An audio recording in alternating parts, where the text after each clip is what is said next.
সাধারণ মানুষ সবচেয়ে বেশি দুর্নীতির শিকার হন সরকারি প্রতিষ্ঠানে।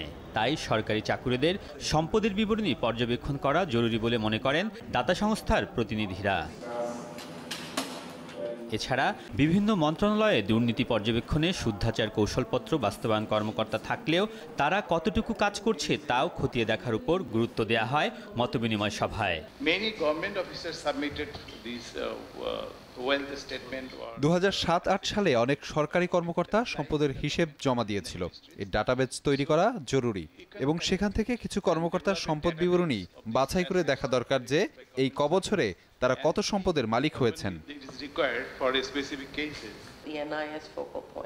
বিভিন্ন মন্ত্রণালয়ের অনিয়ম তদারকির দায়িত্বে থাকা শুদ্ধাচার কৌশলপত্র বাস্তবায়ন কর্মকর্তারা সহযোগিতা পায় না, অনেকটাই বিচ্ছিন্ন থাকে। এক্ষেত্রে তারা কার্যকর অবদান রাখতে পারে না। বিষয়টি দুদকের খতিয়ে দেখা দরকার। এসব ক্ষেত্রে সরকারের সাথে দুদকের সমন্বয় কিভাবে হবে তা ঠিক করতে হবে, তাহলে তা দুর্নীতি প্রতিরোধে সাহায্য করবে। দুদক চেয়ারম্যান বলেন, সরকারি চাকুরিদের সম্পদের বিবরণী তদারকি বড় কাজ, পাশাপাশি সরকারি বড় প্রকল্প ও টেন্ডার কার্যক্রম তদারকির বিষয়টিও দুদক ভাবছে বলে জানান তিনি।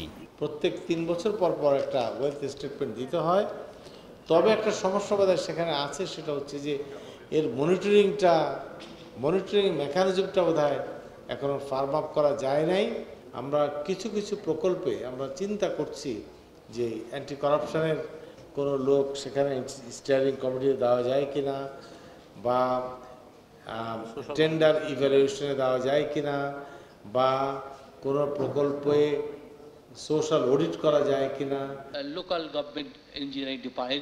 স্থানীয় সরকার বিভাগের কিছু প্রকল্প নিয়ে আমরা গবেষণা করেছি। সীমিত হলেও দুদকের পক্ষ থেকে সামাজিক নিরীক্ষা বা অডিট করা হয়েছে। ভবিষ্যতে সরকারের বিভিন্ন প্রকল্পে সামাজিক অডিট কার্যক্রম বাড়ানোর পরিকল্পনা রয়েছে।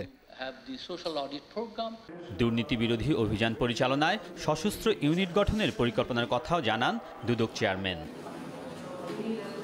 আলমগীর স্বপন, যমুনা নিউজ, ঢাকা।